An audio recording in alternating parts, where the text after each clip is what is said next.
euskararen gaia, da hau, Durangoko udalak zelan bultzatzen dauen euskararen erabilera eta normalkuntza Durangon, eta gai horren inguruan galdetuko dutzeko gure gaurko gonbidatuei, hauteskundeetan izan behar den moduan, zuen hauteskunde programak azaldu aurretik. Kasu honetan, uste zure txanda dela berriro, erronda honetan, euskararen inguruan hainbat tresna ditu udalak, euskara bultzatzeko herrian, gai horretan behar beste eginda edo oraindik badago zer hobetu?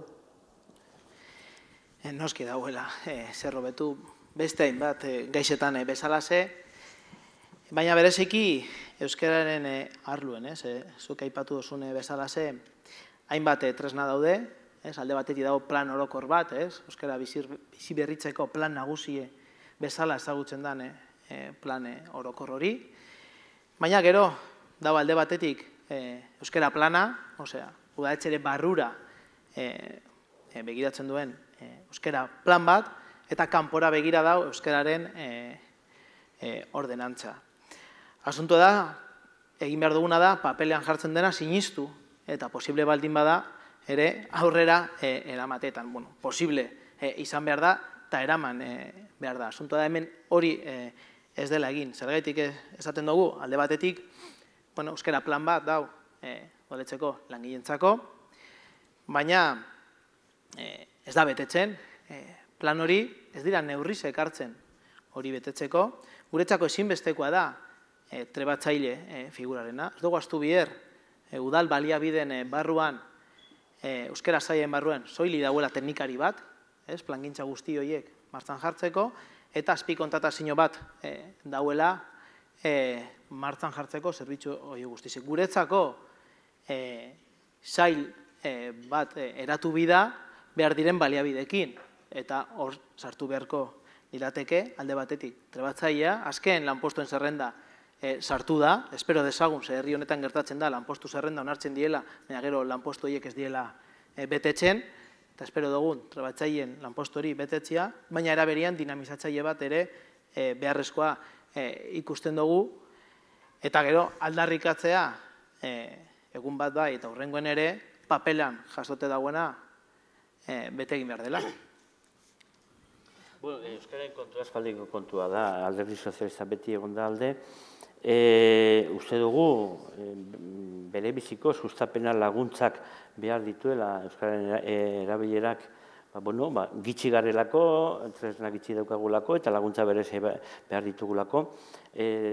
Durangoko udalean beti Alderdi Sozialista alde agertu da, askatasunarekin batera, Euskara eta askatasuna, iruditzen zen, 2009 urtean ganera bereziki negoziatu zuela Alderdi Sozialistak udaletxean elkarte honi diru laguntza bermatzea eta horren alde gaude.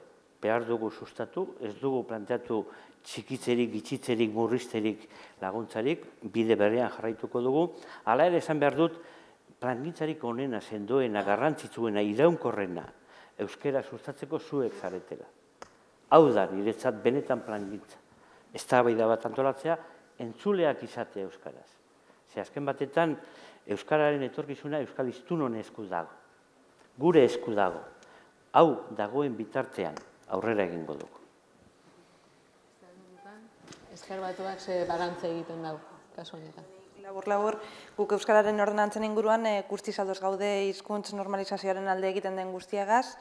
Ezker Batuarentzat ere lehentasunezko gaia da euskararen atala eta euskararen erabilera eta normalizazioak harriko duten ordenantzen alde egingo dugu. Eta Bilduren kasuan? Bai, lehen aipatu duzu galdera zen euskararen ordenantzak zer esan eman dauela. Eta bai, ados gauz, baina gure ustez arrazoi bategaitik, udalak sistematikoki ez dauelako bete. Eta ez euskara araudia, ez euskara plana. Horregaitik, kontuan hartu behar da, adibidez, ordenantza fiskal bat, ez denean betetzen, herritar horrek isun bat jasotzen duela. Ez dugu ulertzen da, euskararen araudiarekin zergaitik ez den berdinak gertatzen, ez? Iruditzen jaku hori ez bada gertatzen dela, ez jakolako benetako indarra edo benetako behar dauen garrantzia ematen, ez? Azkenean, euskararen normalkuntza deko helburua, euskara araudiak, baina gero azkenean itzulpengintzara bakarri dedikatzen da. Azkenengo aurrekontuetan egia da euskara teknikari baten, edo beste izen batekin, baina teknikari baten figura bat onartu zala, baina, ikusi egunez, euskararen araudian onartze data eman zanetik eta ona, ze prozesu eraman dauen, bildurra ematen dozku, ia teknikari horren paperak benetan ze garrantzia emango zaion udaletxean, eta horregatik iruditzen jaku gure aldetik jarraituko dugula salatzen ez danan betetzen, eskatuko dugula bebai ez danan betetzen horri benetako santzino bat, edo hau da, benetako garrantzia ematea gai horri, eta bestalde batetik euskara bultzaltzeko ekimen berriak bebai sortarazten jarraituko dugu zela, gure aldetik. Nik gauza bat esatzeagatik pizka bat erantzunez. Gu ez gaude izunen aldeko, euskara izunen aldeko. Ni hemen gaudenen zaharrenetarikoa naiz, eta nik ibilia du karretea lepoan gaztelera zitzeketeagatik eskolan. Ez dut izun gehiago nahi inorentzat. Hizkuntza bat edo beste erabiltzeagatik. Guk hori ez dugu mantenduko. Mantenduko dugu askatasuna, sustapena, laguntza, guzti hori, baina izunen aldekoak gu eskara. Nahiago dugu, ez dugu uste mesede handirik egiten dionik euskarari horrek. Bai ordea, kontrakarra, txarto esanak, aserreak zorritzake, lehen beste inposaketak sortu zizkigun eraberean. Gu beti egon gara sustapenare eta laguntzaren alde, baina inoiz ez dugu inposaketa edo izuna defendituko, hizkuntza bat edo beste erabiltzagatik. Nik izuna edo aipatzen nabenean ez nabena izan gure politika edo izango dela izunen aldekoa. Ni bez ez nago horren alde, ni ados nau, hori azkenengo neurri bat azkenengo neurri moduan hartu behar dela. Baina bai iruditzea eta beste gauza batzuetan ematen jaken garrantzia, hau da, betetzeko ematen jakon garrantzia noizbenka izunak erabiltzen badira, honekin ere, iruditzen jaku, badaudela batzuetan euskararen inguruan betetzen ez diren neurri oso larriak, eta kasu horietan adibidez, bagaude izunen alde. Oso larria denean egoera. Erakunde publikoetan espada, erantzukizun legezko erantzukizuna daukagulako, erakunde publikoak elebitasuna betetzeko, enparadu esparruetan gu eskaude ados izunak jartzeko.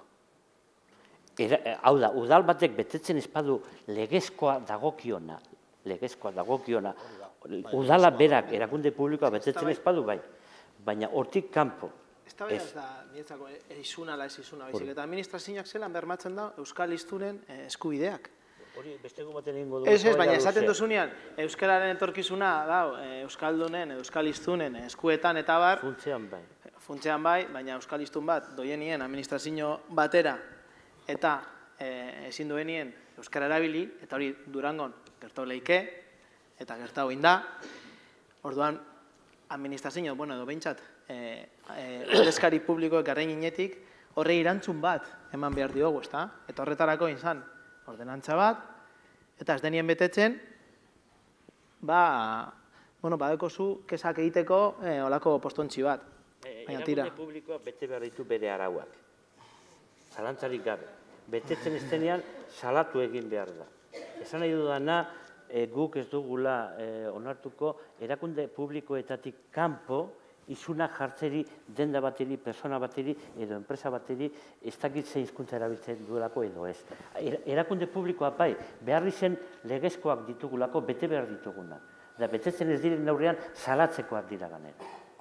Baina hori da, eremu bakarra derrigortu daitekena, legeak derrigortzen duena. Bakoitzaren bizitza personalean enpresa pribatuetan ez.